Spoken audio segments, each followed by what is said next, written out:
These properties is to basically recognize that they allow you to create hotspots of an electric field, concentrating it into a very small area around that nanoparticle. This concentration of the electric field can then also drive absorption of the light, which then leads to basically a localized heating effect. One particularly dramatic application of this is using metallic nanoparticles. You can literally boil water using concentrated light at temperatures far below boiling. When the A metallic nanoparticle would be the rubidium 87 that is pumped into the phase lock loop. That would be an abundance of rubidium 87. So anywhere that they're pointing that to would heat up the person's body, the little tiny area that would make the skin feel like it's burning off of their head.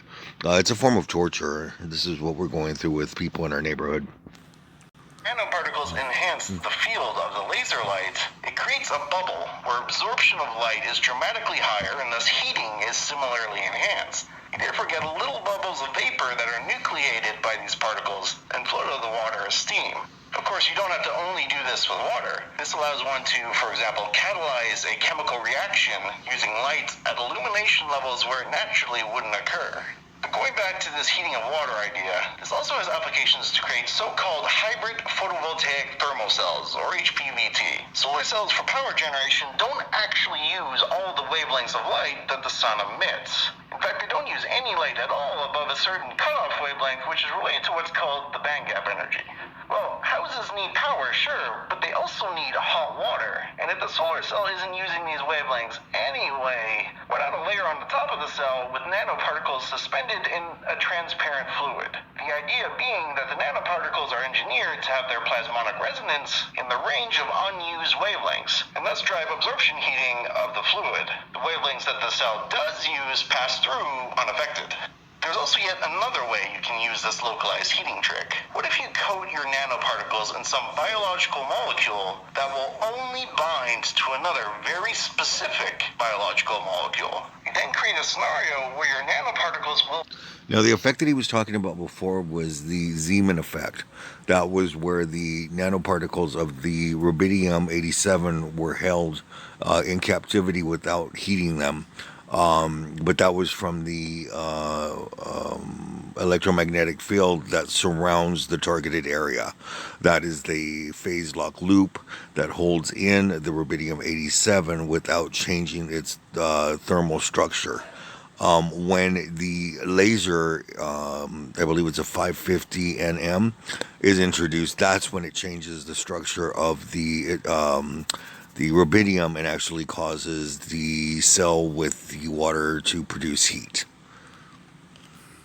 Accumulates in areas where your targeted binding molecule is concentrated.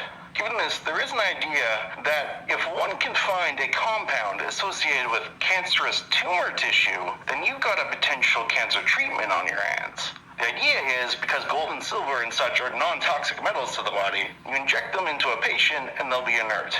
However, because they're coated in a molecule that binds to some targeted tumor compounds, they'll accumulate in the tumor region. Then you use a low-power laser in a wavelength that is transparent to human tissue, like say the near-infrared, and if the nanoparticles have their plasmonic resonance in that same range, they will start to boost absorption and become very, very hot. Thus, even though the laser is weak and harmless, and even though the tissue is largely transparent to it, you're going to get localized burning of the tumor tissue. No radiation, no chemotherapy, just microscopic flecks of gold, a little light, and heat. But okay, enough about... Now, our family's not that lucky with the rubidium. Rubidium is a soft silver metal, which is basically semi radioactive. So we have been living for years inside a radioactive field, and we are tired all the time. We're just starting to get sick. Our teeth are just starting to just come out of our head, just fall out.